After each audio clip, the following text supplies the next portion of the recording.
Hi everyone, it's Lauren and today I have a massive book haul for you. I just got paid and the first thing I wanted to do with my money is go down to Waterstones in Piccadilly and just go mental. And like, yeah, okay, I budgeted to spend a lot of money on books because I was like, these are the ones I want. I had a whole list, but yeah, I still bought more than I meant to and probably won't be able to eat now for the rest of the month, but it's okay because I'll be able to read, so it's fine. Or I could eat the pages of the books that I bought after I read them, perhaps. Yeah. So I have a lot of books to show you, so I better get on because otherwise it's going to be a like 20-30 minute video or something. So the first one I got was The Paying Guest by Sarah Waters. I love Sarah Waters, I love her writing. I've read all of her other books, I was really excited for this one to come out. Generally she writes a lot of historical fiction. This one's set in the 1920s and it's about a woman and her mother who are forced to take in paying guests and lodgers into their house.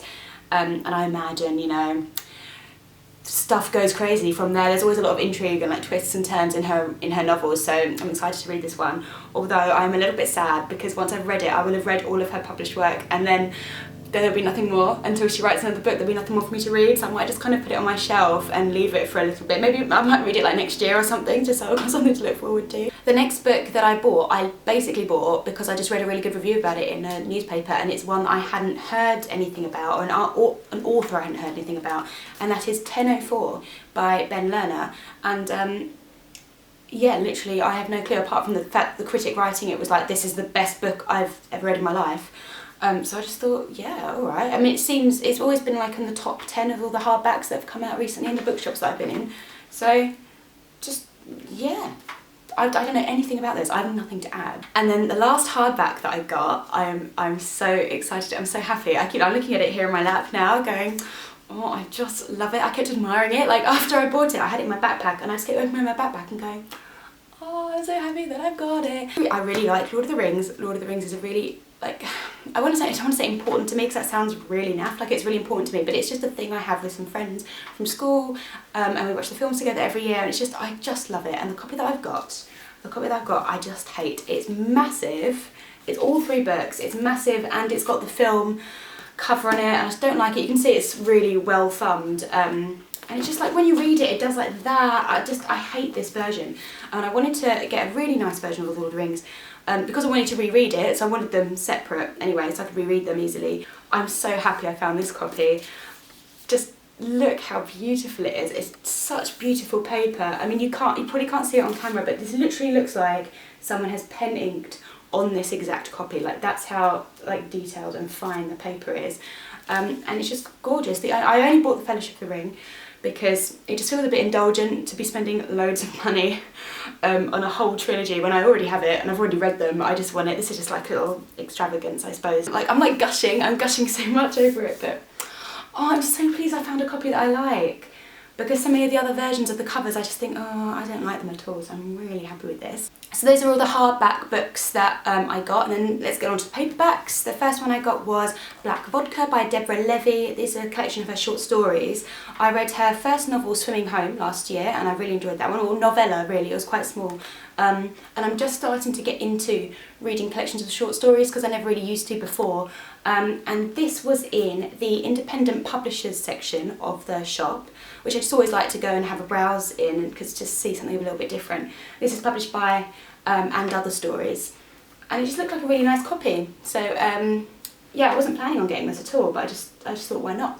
And then in the independent publishers section as well, I picked up My Brilliant Friend by Elena Ferrante. I read The Days of Abandonment last year. She seems to be really famous in Italy and not really anywhere here, but The Days of Abandonment was amazing. I absolutely loved it. It's one of my favourite books. And she's also written a trilogy called the Neapolitan novels, and My Brilliant Friend is the first in that trilogy, and the third one I think came out because they had a little stand with the third one on, so the third one seems to have just been published. So that's good, so I've got all 3 now, I don't have to wait. So yeah, just excited to read more of her. I love it when you find someone who you really, really like, and then every time I go to the shop I'm like, oh, I'll just pick up another one of those books because I just love her writing. Someone else who I feel that way about their work is Siri Husvet or Husveit or Hus something. I don't know, she's got a really hard name to pronounce, but I love her writing. for some reason, I mean, she seems to get accolades like in the literary world, but people don't seem to talk about her. I never see anyone reading her. But I think she's amazing. I'm going to do a whole video on how amazing I think she is, because it's not a book I've read by her that I didn't love. And so I picked up another one of hers today, and it's just The Enchantment of Lily Dale is the one that I got. I don't really know anything about it, I've just picked it up because I wanted to read more of her writing. But when she does write, she just writes so intelligently. It's just amazing. Her brain is just so... You don't feel stupid reading her writing. She's very good at not talking down to you, but you can just admire the references that she picks up and the links between other things and the art world. And yeah, see, I'm not intelligent. That's what this is all about. The academic world, it's just incredible. I just love her. The next two books I picked up are books where I liked the author, but I didn't like the first book that I read by them, so I wanted to keep going. The first one is The Remains of the Day by Kazuo Ishiguro. I kind of don't want to say this in case someone comes and chops my head off, but I really, really did not like Never Let Me Go, like at all. I absolutely hated it. And it wasn't the plot. The plot I thought was a really good idea, and I quite liked his writing style, but I hated the characters. I just felt like, I don't know, I might try and read it again, because I read it quite a long while ago, and I was reading it going, oh no, I do not like you at all. But I'm massively in the minority there, so I thought I'd pick this one up because this is the other one that everybody really likes, the other sort of big popular one. And I believe he has another book coming out later this year, which is like his first published book in a really long time. So I wanted to just like get back on the horse, I suppose. The other book that I really didn't like, which I will link below, is The Virgin Suicides by Jeffrey Eugenides. I absolutely loathed it, and yeah, I'll explain why in my review. It wasn't the writing, it was something in the plot which really annoyed me, and then once it annoyed me, as I was reading it, I was just like, I'm annoyed now, I can't enjoy it, because I'm annoyed by that one thing.